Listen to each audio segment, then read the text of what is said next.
बोलिए सद्गुरुदेव की जय। अभी हम सब रविवारी कार्यक्रम में उपस्थित हैं।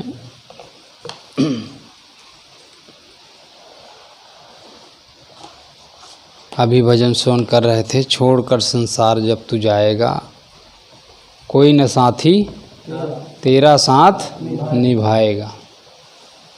वास्तव में इस दुनिया से छोड़ करके सबको जाना है और कोई हमारा साथ निभाने वाला नहीं है। जितने भी लोग हैं सब यहीं छूट जाएगा। जिसके लिए आदमी इतना पाप पर पाप किए जा रहा है, सब यहीं छूट जाना है। इसलिए आदमी को ज्ञान की मस्ती में, ज्ञान के रंग में रंगना चाहिए। सद्गुरु कबीर कहते हैं,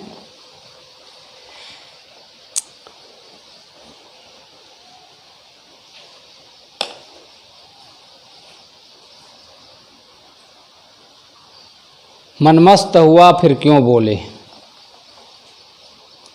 मनमस्त हुआ पर क्यों बोले, हीरा पायो गाठ गठियायो, बार बार वाको क्यों खोले। सद्गुरु कहते हैं, मनमस्त हुआ फिर क्यों बोले। मन जब मस्त हो गया तब बोलने की ज़रूरत नहीं पड़ती।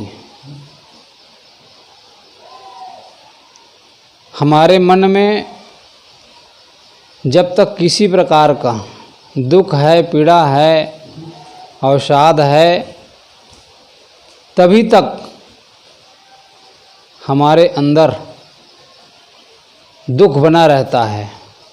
मस्ती और आनंद नहीं आ सकता। सद्गुरु कहते हैं, मन मस्त हुआ, मन जब मस्त हो गया तब बोलने की जरूरत नहीं है।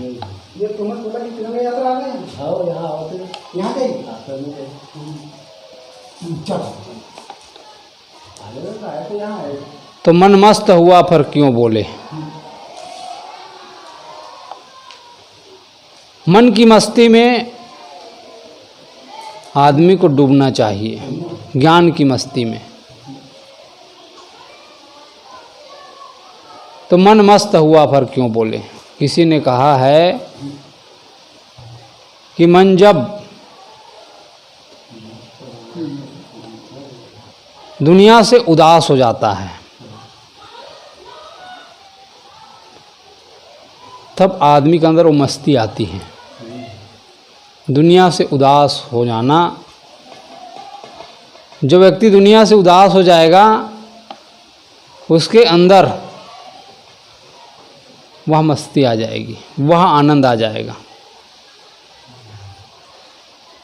जो संत होते हैं, जो ज्ञानी पुरुष होते हैं, वो मन की मस्ती में डूबे हुए होते हैं और उन्हीं से कुछ प्राप्त किया जा सकता है। जो मस्त हो गया, जो आनंद में लीन हो गया, उन्हीं से कुछ प्राप्त किया जा सकता है। और जो दुखी है, जो दीन है, जो हीन है, उनसे कुछ मिलेगा क्या।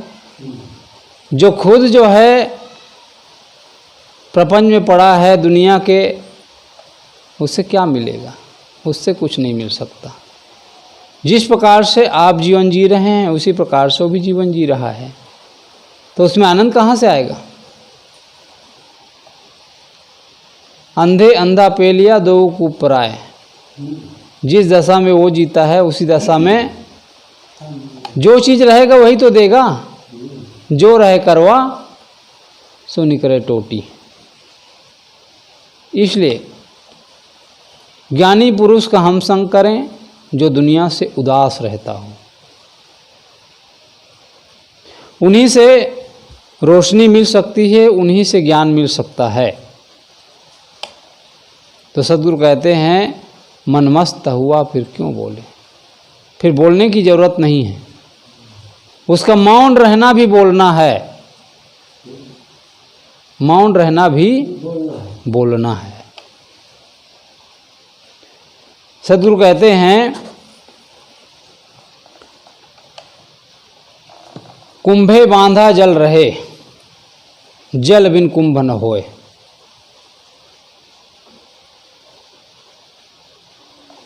घड़ा यदि बनाना है तो घड़ा को बांधने के लिए क्या चाहिए? पानी चाहिए। कुंभे बांधा जल रहे, उसके लिए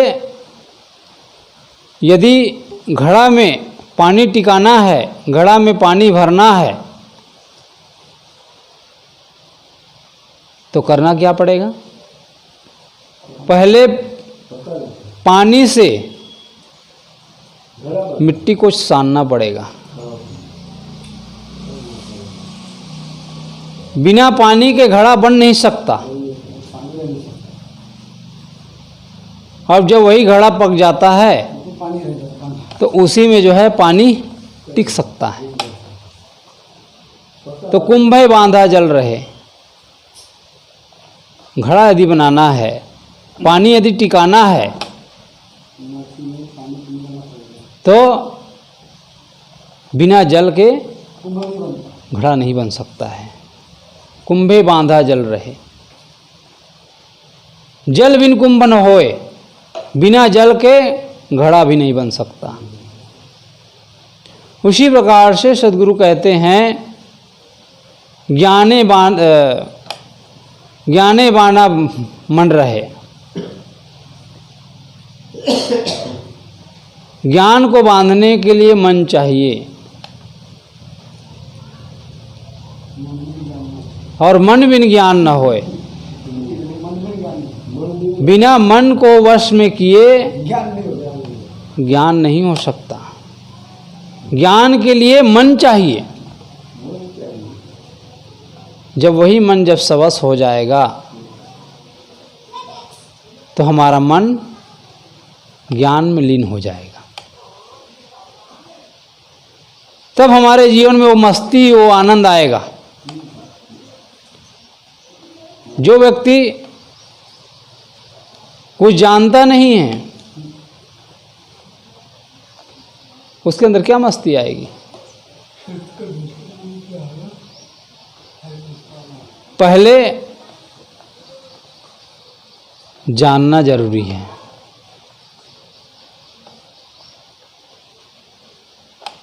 फिर मानना। हम जाने ही नहीं तो कैसे मानेंगे? और जो व्यक्ति जान लिया और जान करके उसमें लीन हो गया, वही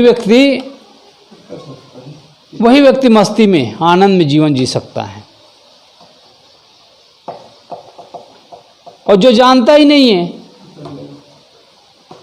वो, इसलिए सद्गुरु कबीर साहब कहते हैं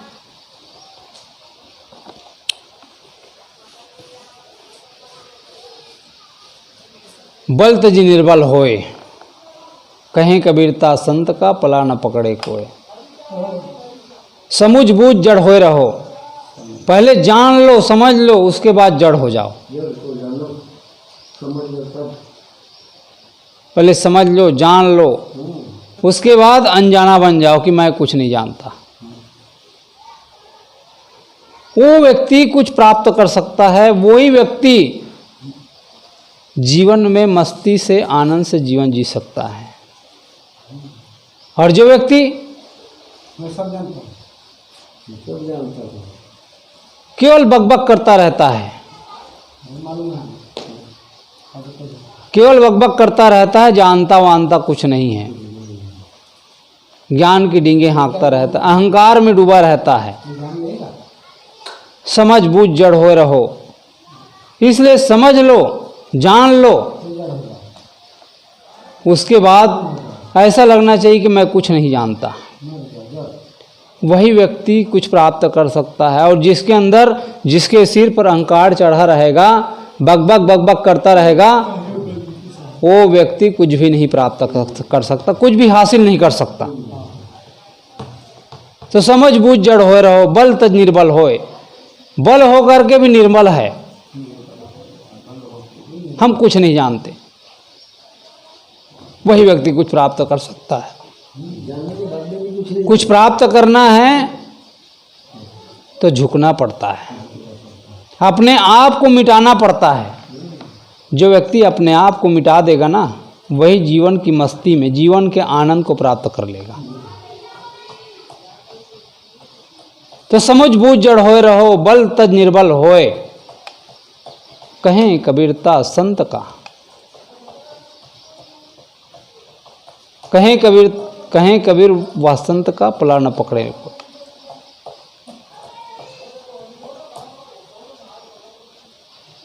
कहें कबीरता संत का, तो वही व्यक्ति जो है कुछ प्राप्त कर सकता है। इसलिए हम जो है बकबक बकबक ना करें, क्योंकि जो ज़्यादा बोलता है, ज़्यादा बोलने वाला व्यक्ति छिछला होता है, छिछली बुद्धि का होता है, वह पहचान में आ जाता है। क्योंकि सदगुरु कबीर कहते हैं, कहें कबीर अर्ध घट ढोले, पूरा होए विचार ले बोले। आधा घड़ा पानी होता है ना, वो हिलता है, इधर उधर डोलता है। उसी प्रकार से जो आधा ज्ञान वाले व्यक्ति हैं, अधूरा ज्ञान वाले व्यक्ति हैं, वह जो है डोलता रहता है, डोलता रहता है, मैं सब कुछ जानता हूँ। और उसी व्यक्ति को अहंकार होता है। और जो व्यक्ति सब कुछ जान लेता है, वो उसके सारे अहंकार मिट जाता है, दुनिया से उदास, वही कुछ प्राप्त कर सकता है। इसलिए वही व्यक्ति कुछ प्राप्त करेगा। कहते हैं महात्मा बुद्ध से एक व्यक्ति मिला, एक राजा मिला। राजा ने कहा, राजा ने बुद्ध को देखा, आओ बैठो। राजा को देखा, राजा ने बुद्ध को देखा, देखते ही पहचान लिया, यह तो गौतम है, शुद्धोधन का पुत्र है। राजा ने कहा कि आप जो है ये क्या कर रहे हैं, आप राजा हैं और आप जो है घर चलिए, अपने राज्य की ओर चलिए और अपने राज्य को संभालिए, क्योंकि आप शुद्धोधन के अकेले पुत्र हैं। उसने कहा मैं नहीं जा सकता। तो उन्होंने कहा यदि तुम अपने राज्य में रहना नहीं चाहते हो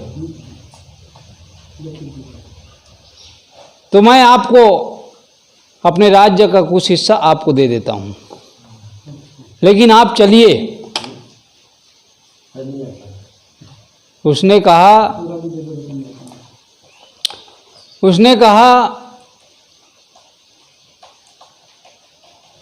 यदि आपके राज्य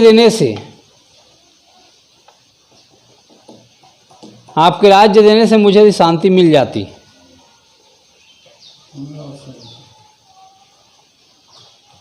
तो मैं जरूर जाता, लेकिन यदि आप देना ही चाहते हैं तो मेरा जितना समय बीता है उसको लौटा दीजिए, मेरी जो जवानी है उसको स्थिर कर दीजिए, मेरा शरीर कभी छीन ना हो, मैं हर समय जवान बना रहूं। राजन, क्या आप ये दे सकते हैं? उसने कहा ये तो मैं नहीं कर सकता, ये तो मैं नहीं दे सकता।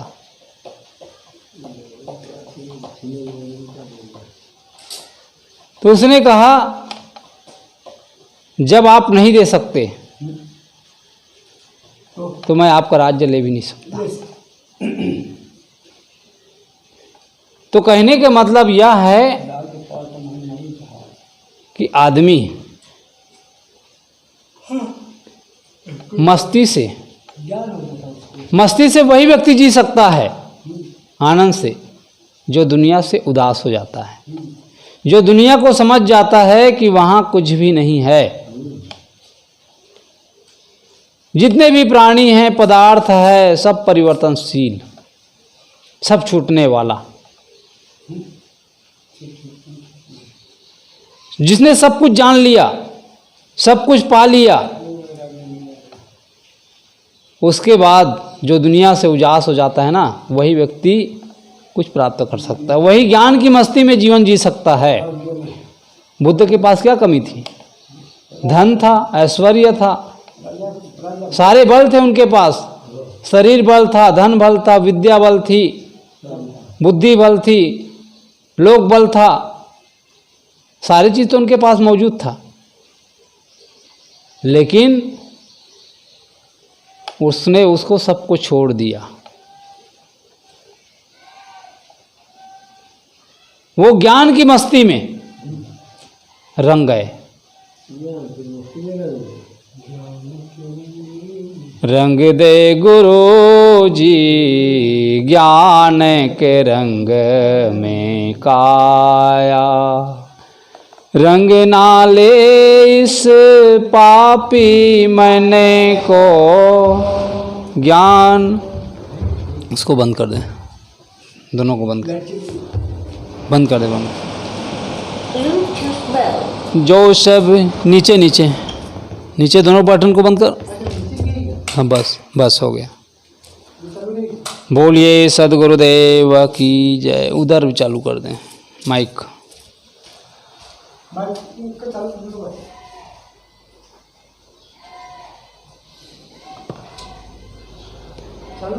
हाँ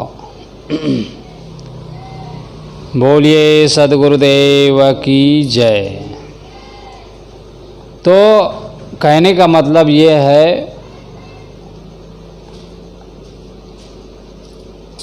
जिसने सब कुछ जान लिया, जिसने अपने मुक्ति का रास्ता को समझ लिया, जिसने अपने बंधनों को जान लिया, वह जो है दुनिया से उदास हो जाता है। बल,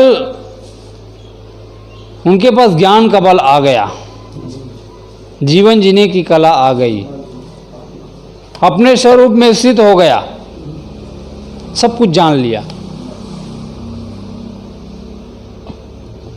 वही जो है मस्ती से जीवन जी सकता है। कहते हैं ना, जो सबरी पर रंग चढ़ा था, जिस रंग रंगी थी मीरा, भक्त सुदामा तुलसी रंगे थे, जही रंग रंगे कबीरा, हम पर भी वो रंग चढ़ा दे।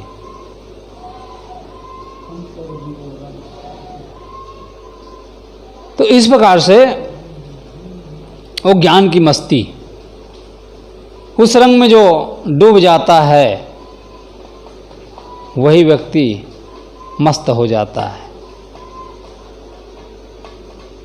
जो दुनिया के प्राणी पदार्थों भोगों से जिनको उपरामता हो जाती है, जो उनसे उदास हो जाता है, वही व्यक्ति वही व्यक्ति कुछ प्राप्त कर सकता है। तो सद्गुरु कहते हैं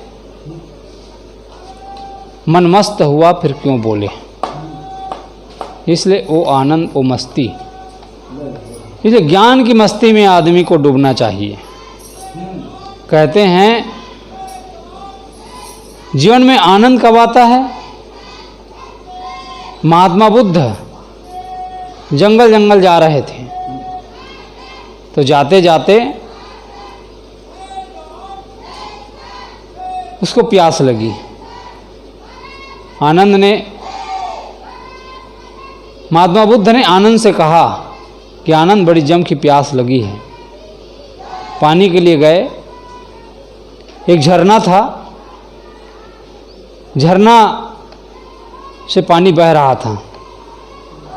उधर से कुछ व्यापारी अपने गाड़ी हाँक रहे थे। जब गाड़ी हाँके तो झरना का जो पानी था ना वो गंदा हो गया। अब पानी, गंदा पानी कैसे पिए? आनंद लौट आया।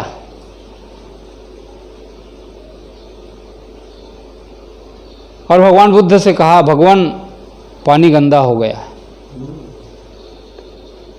महात्मा बुद्ध ने उनको फिर पुनः भेजा, जाओ पानी साफ हो गया होगा लाना। फिर गए, पानी साफ नहीं हुआ था। फिर लौट आया, फिर बताए, तीसरी बार फिर भेजा, पुनः जाओ। गए तो पानी एकदम निर्मल हो चुका था।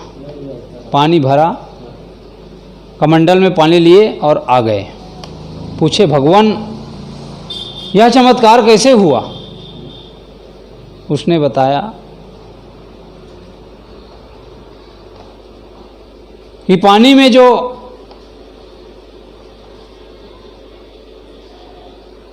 कीचड़ का अंश आ गया था, जो पेड़ का जो पत्ता सड़ गया था वो ऊपर आ गया था। जब चंचल हो जाता है तो पानी गंदा हो जाता है। उसी प्रकार से जब आदमी के अंदर मन में जब हलचल पैदा हो जाती है, जब मन में जब विकार पैदा हो जाता है, मन जब अस्थिर हो जाता है, तब आदमी का मन जो है उथल पुथल होने लगता है, अशांत हो जाता है मन, दुखी, एकदम पीड़ित, पीड़ा से भर जाता है। और वही मन जब शुद्ध हो जाता है, वही मन जब निर्मल हो जाता है तो स्थिर हो जाता है। और जब स्थिर हो जाता है तभी जो है आनंद की प्राप्ति होती है, तभी सुख मिलता है। तो आनंद, वो मस्ती स्थिरता में है, वह चंचलता में नहीं है। स्थिर हो गया, मन मस्त हो गया, चंचल हो गया, मन में विकार पैदा हो गया। और मन में विकार पैदा हुआ तो दुख से शुरू होगा, और जहाँ दुख हुआ वहाँ अशांति होगी। इसलिए शांति चाहते हैं, स्थिरता चाहते हैं, तो करना क्या पड़ेगा? मन को स्वस्थ करना पड़ेगा, इंद्रियों को स्वस्थ करना पड़ेगा, तभी हमारे जीवन में शांति मिल पाएगी। तभी हम शांति से जीवन को जी सकते हैं, आनंदपूर्ण जीवन जी सकते हैं। कहा जाता है कि एक बार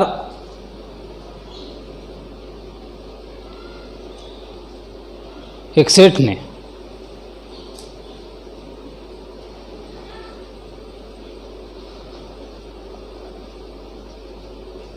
को डॉक्टर ने कहा, वह सेठ जो है बहुत दुखी था, बहुत पीड़ित, मानो उसके अंदर रोग पैदा हो गया है, रोगी है। डॉक्टर आया, चेक किया, डॉक्टर ने कहा कि तुमको शहर छोड़ करके गांव जाना पड़ेगा, गांव में एक महीना रहना पड़ेगा, तभी तुम ठीक हो सकते हो। गया, क्योंकि उनकी जो पकड़ थी, उनकी पकड़ धन पर थी और हमेशा धन के बारे में सोचा करता था। और जो व्यक्ति हमेशा जो है प्राणी और पदार्थों के बारे में सोचा करता है, वो व्यक्ति हमेशा दुखी ही रहता है, सुखी नहीं हो सकता। जिसमें जो व्यक्ति आसक्त है, पीड़ित है, वो व्यक्ति हमेशा दुखी ही तो रहेगा। कहाँ सुख प्राप्त हो जाएगा उसके अंदर, कहाँ वो आनंद को, कहाँ वो मस्ती। डॉक्टर ने सलाह दिया कि तुम जो है गांव में चले जाओ, देहात में, और वहाँ 1 महीना रहो। सेठ गए, अब वहाँ तो व्यवस्था होती नहीं है गांव में, शहर जैसे लोग जो है साधारण जीवन जिया करते हैं। तो देखता क्या है, एक व्यक्ति गाय चरा रहा था और बंसी बजा रहा था। बंसी बजाने वाले इस व्यक्ति को देखा। सेठ जी सोचता है, सेठ जी ने क्या सोचा, यह व्यक्ति को देखो कितना बेवकूफ है, गाय चरा रहा है और बंसी बजा रहा है, इनसे पागल और कौन हो सकता है।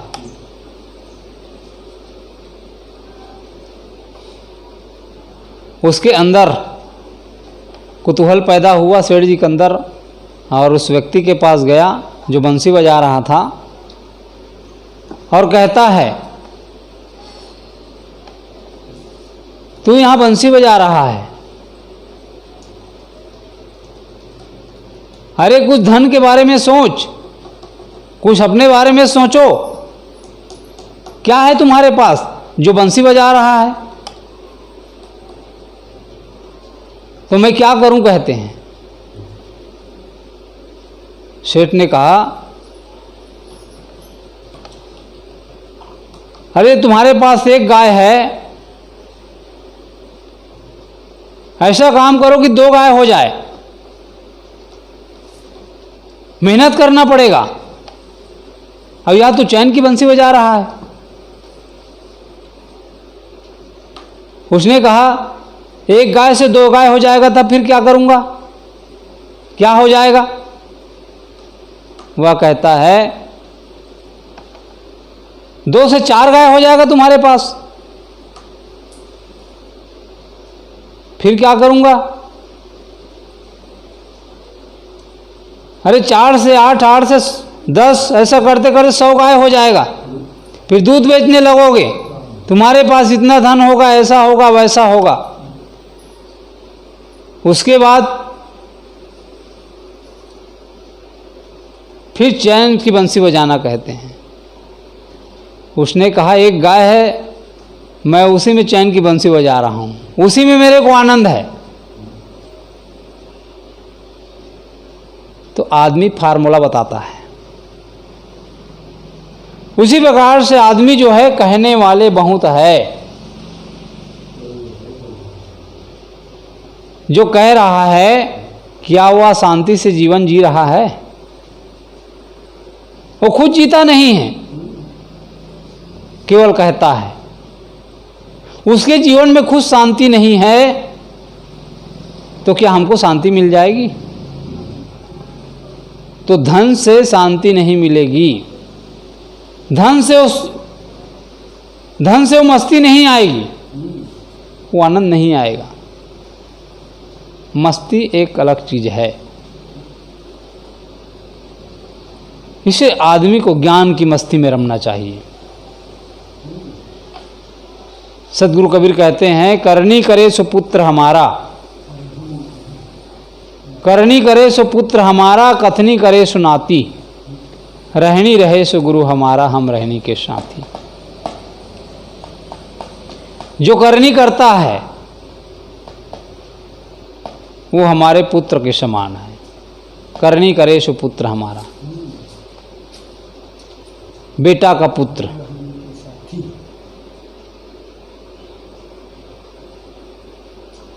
करनी करे सो पुत्र हमारा, वह हमारा सच्चा पुत्र है, जो करनी करता है, जो बात मानता है। और करनी करे, कथनी करे सुनाती, और जो केवल कथन करता है, करता कुछ नहीं है, वो बेटी नाती के समान है। बेटी का जो बेटा होता है उसको यदि कुछ बोलोगे ना, हाँ तो बोलेगा, लेकिन करेगा नहीं उस काम को।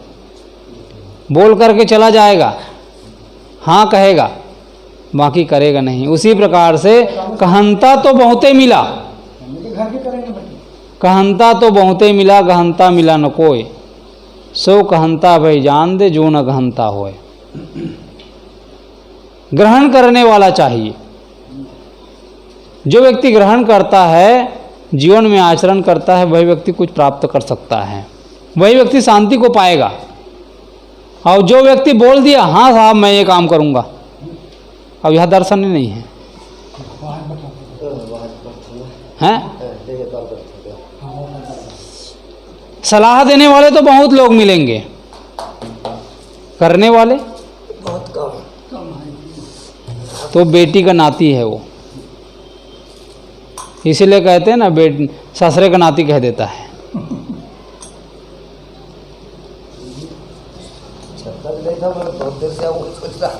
तो कहने का भाव यह है, जो कर्म करता है, जो जीवन में आचरण करता है, वही व्यक्ति जीवन में आनंद को प्राप्त करेगा। और जो केवल बोल करके बकबक करता है, वो कुछ भी हासिल नहीं कर सकता। वो दुनिया से खाली हाथ चला जाएगा, मिलेगा कुछ नहीं उसको। सदगुरु कबीर साहब कहते हैं, बोलना कासो बोलिए भाई, बोलत ही सब तत्व नसाई। बोलते बोलते आदमी के अंदर, बोलते बोलते आदमी के अंदर अवसाद पैदा हो जाता है, मल पैदा हो जाता है। ज़्यादा बोलने वाला व्यक्ति झूठ बोलता है और शांति को प्राप्त नहीं कर सकता। उतना ही बोले जिससे आदमी का काम चल जाए, उतना ही बोले जितना हम काम कर सकें, उतना ज़्यादा ना बोलें जिससे जो है दूसरा आदमी साबित कर दे कि यह व्यक्ति झूठा है। जो आदमी बोलता नहीं है वो काम कर देता है, उस व्यक्ति की प्रशंसा होती है। और जो व्यक्ति बकबक बकबक करता रहता है, करता कुछ नहीं है, वो समझ लेता है कि आदमी लफाड़ू है। उस व्यक्ति की मर्यादा नहीं होती, उसकी मर्यादा चली जाती है। तो बोलना कासो बोलिए भाई, हम उतना ही बोलें जितना में हमारा काम बन जाए। किस व्यक्ति के पास क्या बोलना है, कितना बोलना है, इस पर आदमी को विशेष ध्यान देने की जरूरत है। ज़्यादा बोलने वाला व्यक्ति झूठ ही बोलता है। तो बोलना कासो बोलिए भाई, बोलत ही सब तत्व नसाई। बोलते बोलते आदमी के अंदर विकार पैदा हो जाता है।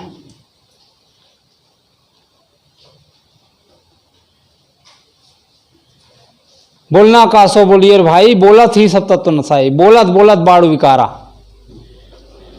बोलते बोलते विकार पैदा हो जाता है।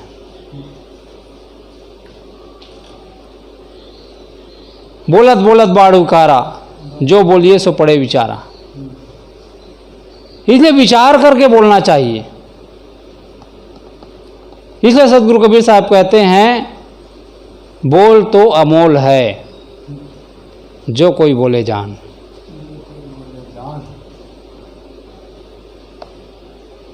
बोल तो अमोल है, जो शब्द है ना वो अनमोल है। इसलिए चुन करके बोलना चाहिए कि हमें कैसा बोलना चाहिए। बोलने का नियम जो व्यक्ति जान लेता है वो व्यक्ति कहीं धक्का नहीं खाएगा। अब बकबक करता रहेगा, उस व्यक्ति का मर्यादा ना तो घर में रहेगा, ना परिवार में रहेगा, ना बाहर रहेगा, कहीं भी नहीं रहेगा। आदमी समझ जाता है कि इसकी कोई वैल्यू नहीं है।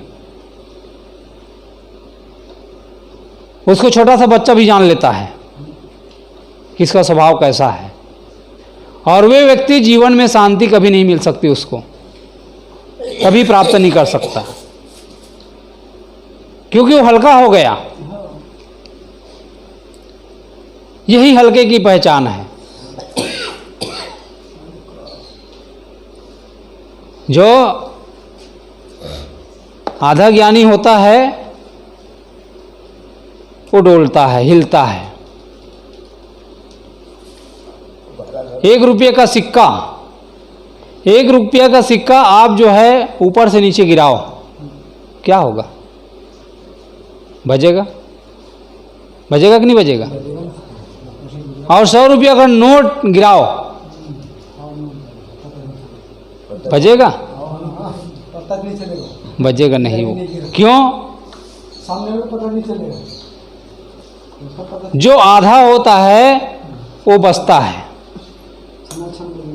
ना? वही बकवास करता है, ज्ञान की डींग हाँकता है, अपने आप को बहुत बड़ा ज्ञानी मानता है। लेकिन जो पूरा हो जाता है ना, जो पूरा हो जाता है वो गंभीर हो जाता है। उनकी दशा कुछ और होती है, और जो गंभीर हो जाता है वही असली ज्ञानी है, और वही मस्त हो जाता है।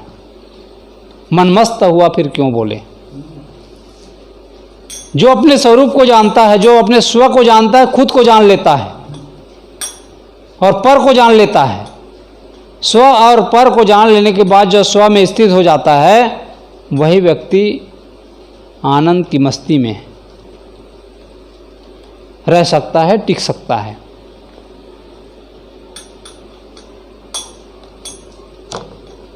तो सद्गुरु कहते हैं, मनमस्त हुआ फिर क्यों बोले। फिर क्या बोलना? हीरा पायो गांठ गठियायो।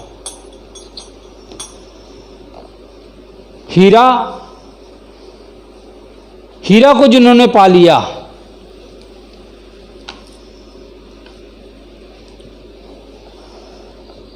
वह बार बार खोलता नहीं है। क्या वह दिखाते फिरेगा? इसके पहले कह रहे थे, बोलना कासो बुरियर भाई, बोलत ही सब तत्व नसाई। बोलत बोलत बाड़ विकारा, जो बोलिए सो पड़े विचारा। मिलहि संत बिचन दुई कहिए। संत मिले तो 2 बातें कर लो ज्ञान की। मिलहि असंत मौन हो रहिए। दुष्ट व्यक्ति मिले तो मौन हो जाओ, उनके पास बोलने की जरूरत नहीं, बकबक करने की जरूरत नहीं है, झक मारने की जरूरत नहीं है। मिलहि संत वचन दुई कहिए, मिलहि असंत मौन हो रहिए। पंडित सो बोलिए हितकारी, मूर्ख सो रहिए झकमारी। कोई पंडित मिले, ज्ञानी मिले, अच्छा व्यक्ति मिले तो ज्ञान की बातें कर लो, मौन हो जाओ, झक मार के रह जाओ, जिक चबा के रह जाओ। झक मारना क्या है? झक मारना एक मुहावरा हो गया। मुहावरा में आता था ना पढ़ाई में, क्या झक मार रहे थे? कोई भी जब आदमी को सफलता नहीं मिलती है तब आदमी क्या कहता है, क्या झक मार रहे थे? नदी में या तालाब में आदमी जाता है और बंसी डुबा देता है मछली मारने के लिए, घंटों तक प्रयास करता है, लेकिन एक भी मिलता नहीं है, खाली थैला पकड़ के आता है। खाली पकड़ के आता है, तब पूछता है भैया कहाँ गए थे? अरे झक मार रहा था कहते हैं। कुछ नहीं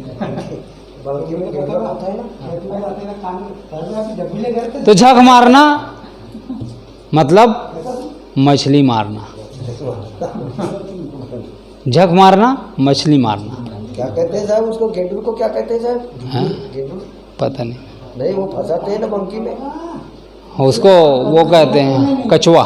कछुआ, हम गेंडू हाँ कहते हैं कछुआ, हिंदी शब्द में केचुआ है ना। तो झक मारना मतलब व्यर्थ का काम करना, व्यर्थ का काम करना ही झक मारना है।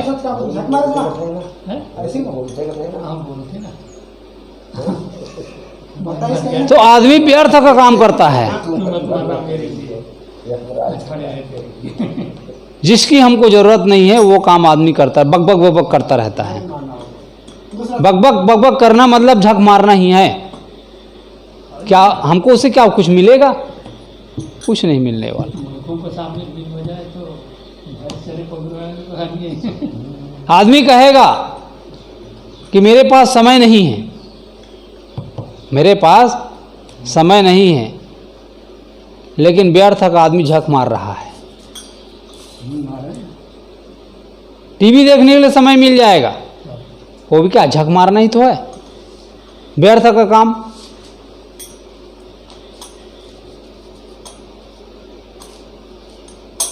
तो कहने का भाव यह है, जो व्यक्ति व्यर्थ का काम करेगा वो व्यक्ति कभी सुखी नहीं हो सकता। अंत में जीवन को पछता करके जाना पड़ेगा। कहें कबीर अर्ध घट डोले, पूरा होए विचार ले बोले। आधा घड़ा पानी डोलता है और जब पूरा हो जाता है तो गंभीर हो जाता है, स्व में स्थित हो जाता है, अपने आप को जान लेता है। वो व्यक्ति ज्ञान की मस्ती में डूब जाता है। फिर उसको झक मारने का समय नहीं, उसके लिए हर समय मूल्यवान हो जाता है। इसलिए समय की कीमत को आदमी को समझना चाहिए, पहचानना चाहिए। हीरा पायो गांठ गठियायो, बार बार वाको क्यों खोले। हीरा पायो,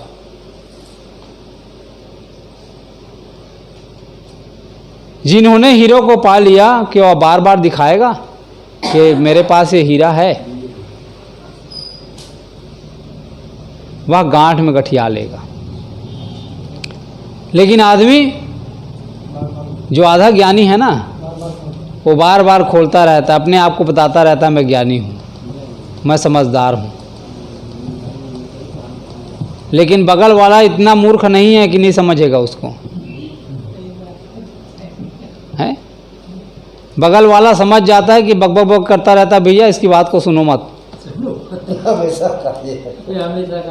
ये हमेशा बोलता रहता है, इसके पास टाइम है नहीं, उनको समय बिताना है, इसलिए बक बक बक करता रहता है। और जिस व्यक्ति के पास समय नहीं रहेगा वो दुनिया से उदास हो जाएगा, वो ज्ञान की मस्ती में जीता, उसके पास समय ही कहाँ है फिर।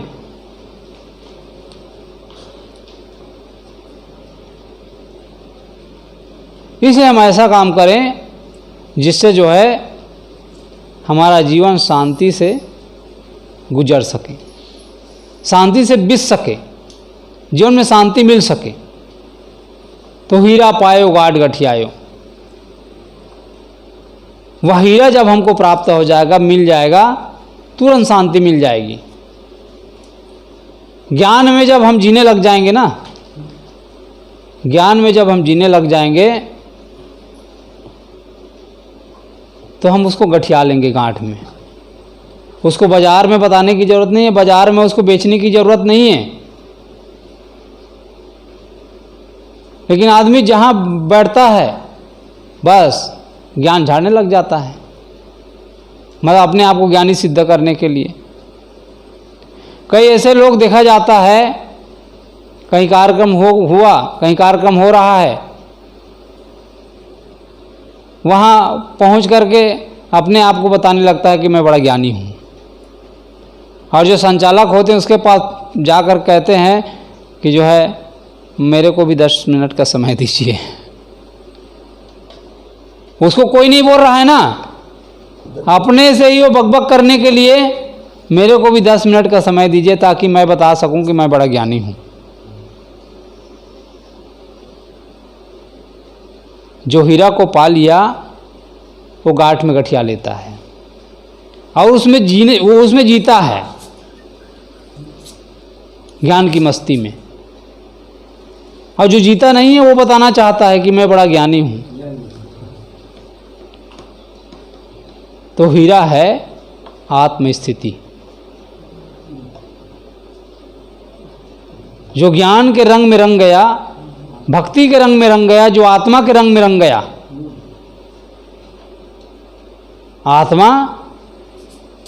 आत्मा शुद्ध है, बुद्ध है, निर्मल है। आत्मा को शुद्ध बनाने की जरूरत नहीं है, वो अपने आप में शुद्ध है। जितना भी काम किया जाता है वो मन के लिए है। निर्मल किसको बनाना है? निर्मल बनाना है मन को, शुद्ध करना है मन को। मन यदि शुद्ध हो गया तो हम जो है मस्ती में जीने लग जाएंगे। फिर मन मस्त हुआ फिर क्यों बोले। मन को ही मस्त बनाना है, मन को ही अच्छा बनाना है। मन से ही आदमी दुखी है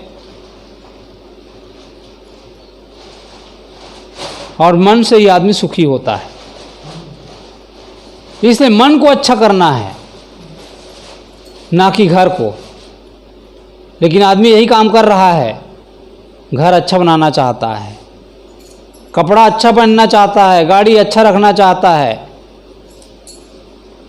बीवी सुंदर चाहता है, घर में डाइनिंग टेबल हो, टीवी सेट हो, सारे सेट हो, भले माइंड अपसेट हो।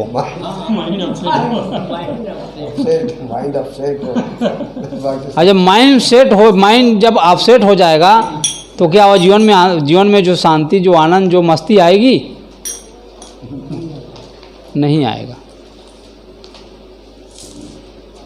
तो हीरा पायो गाढ़ गठिया, उसको गठिया लो, उसको खोलने की जरूरत नहीं है। आदमी को ज्यादा ज्ञान की जरूरत नहीं है, उसको बताने की जरूरत नहीं है।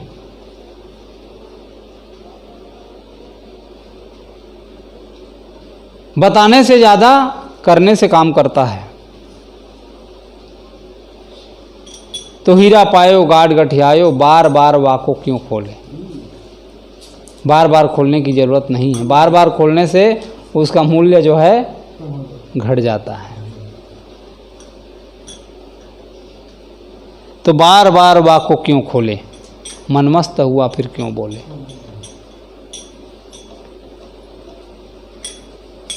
इसलिए हम आप सबको चाहिए कि हम जो है मन को सुंदर बनाएं, मन को अच्छा बनाएं। तो सदगुरु कहते हैं मनमस्त हुआ फिर क्यों बोले, हीरा पायो गांठ गठियायो, बार बार वाको क्यों खोले। बार बार खोलने की जरूरत नहीं है। इसलिए जीवन में सद्गुण, सदाचार, ज्ञान, भक्ति, इसके रंग में हम रंगे और मन को सुंदर बनाए। और मन जब हमारा निर्मल हो जाएगा, मन जब शुद्ध हो जाएगा, तो हम जो है जीवन शांति से जी सकते हैं, आनंद से जी सकते हैं। और सारा काम इसी के लिए है। जो कुछ भी हम काम कर रहे हैं वो मन की शांति के लिए है, जीवन में आनंद आ जाए। धन भी कमा रहे हैं, खेती का काम कर रहे हैं, व्यापार का काम कर रहे हैं, जितना भी हम काम कर रहे हैं उसके पीछे क्या है? जीवन में शांति मिल जाए, आनंद मिल जाए। लेकिन न धन से सुख मिलने वाला है, न पद से प्राप्त होने वाला है, और न ही किसी प्रकार से भोगों को भोगने से सुख मिलेगा। सुख जब भी मिलेगा, मन जब हमारा निर्मल हो जाएगा, मन शुद्ध हो जाएगा, उसी से हम आप सब सुखी हो सकते हैं। वो आनंद की प्राप्ति हमको मिल सकती है। बोलिए सद्गुरुदेव की जय।